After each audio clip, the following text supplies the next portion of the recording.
All right, Technique Tuesday. Here we go. This week, less a technique for actual strength conditioning training, and more a technique for the training of children at home. We are talking about corporal punishment with the bodybuilding and mobile functionality hammer, and small children who are, let's say, of a rebellious nature. Now, two things before we get into the ins and outs of this specifically. Thing number one. If you are a doctor, a pediatrician, watching this video, let me suggest that the moment to tell a parent of a small child that they can have popsicles while they are sick is not in front of the child, especially if that child is under the age of 10, because you never know if that kid will get up super early in the morning, somewhere around the 3:30 range, and go and raid the freezer for popsicles. One never knows that. And in the litigious nature of our country at the moment, who wants to get sued for causing childhood obesity because the kid has a cold? You never know. Food for thought. Second, and this is arguably more important, we here at Banff Hammer HQ in no way encourage the use of the Banff Hammer as a tool for corporal punishment for children. That said, sometimes it's simply unavoidable, and we better cover the basics, all right? As you can see, Stout is not here with me. She decided she was not going to assist with this. I can't imagine why. So in her place, we have Moana of Motunui. Some of you might be familiar with her work. And honestly, we have a lot to thank her for. But at this juncture, in her youthful stage, she's really at the right age to need this type of lesson. I mean, you can't have kids walking off into the ocean and making pacts with the sea to get the heart of Tahiti back. That's just poor parenting. So, but before we get into that, let me just say that her current state of undress is not my responsibility. It is the responsibility of my daughter, who decided that she didn't need clothes and she was just going to lose her little dress. So that is not a decision I made. That is a decision my 4-year-old made. Do not email me. All right. All those caveats and disclaimers out of the way. What is biting me?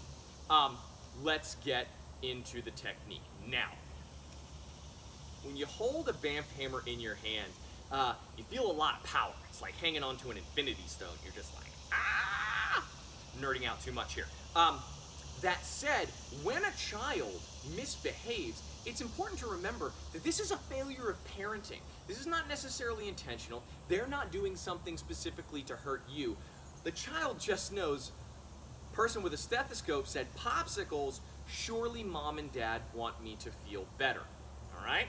So, when they wake up at 3:30 in the morning and are tugging on your blanket to get them a popsicle, or more specifically, tugging on your blanket to unwrap the popsicle that they have already gotten for themselves, this is not something they're doing to deliberately make you feel terrible, although that might be a secondary result. And when you have a hammer at your disposal, the temptation to teach that child a very effective and long-lasting lesson will be extremely tempting. In no way should you on the head of the child or give it a nice tennis backhand. Again, the temptation will be there. You simply must resist.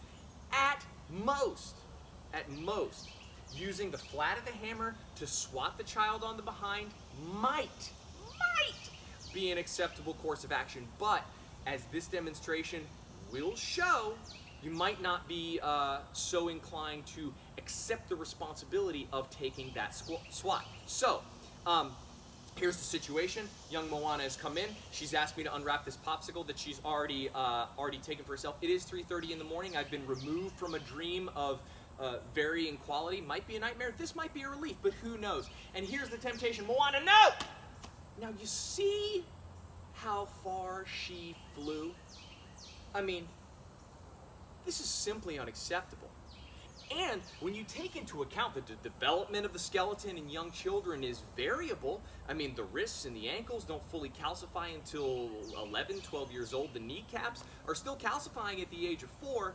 The injury rate here might be considerably higher than you may expect. especially coming out of a groggy sleep. So we highly discourage this, okay? Get up, have yourself a cup of coffee, shake the cobwebs off before this becomes a tool of punishment. I'm sorry.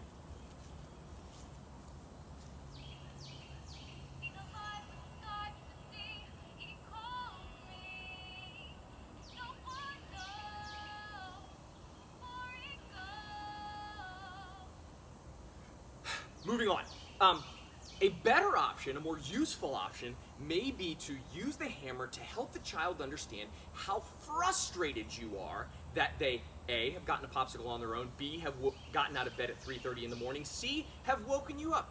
It could be argued that if they had gotten up, had the popsicle, and gone back to bed without you ever being awoken, this might have fixed the problem altogether, but there's no way that the child will know that unless you can express your frustration in a way that A, drives the point home, and B, doesn't knock the child unconscious so that they forget the lesson. So, here is the recommended method of expressing to young Moana that she's done something that we don't like. She gets the popsicle, she's woken up early, she wakes me up, and I say, Moana, I'm so angry that you got a popsicle for 3 in the morning, and that's why I got it late!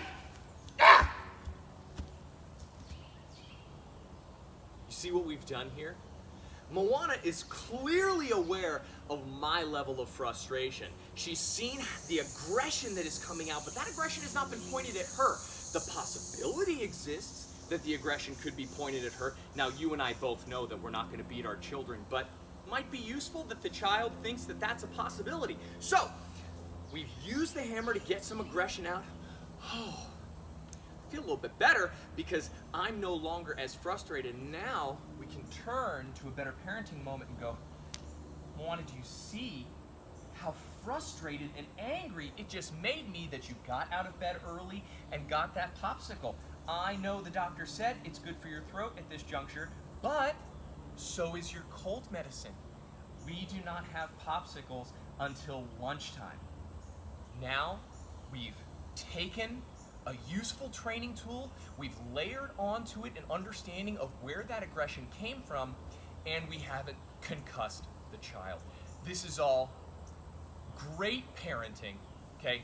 We've come together, we have an understanding, and now when the child goes to the freezer in the future, she's going to remember the aggression that caused in me, and that might cause in her a thought process that goes, I think I'm going to ask Dad.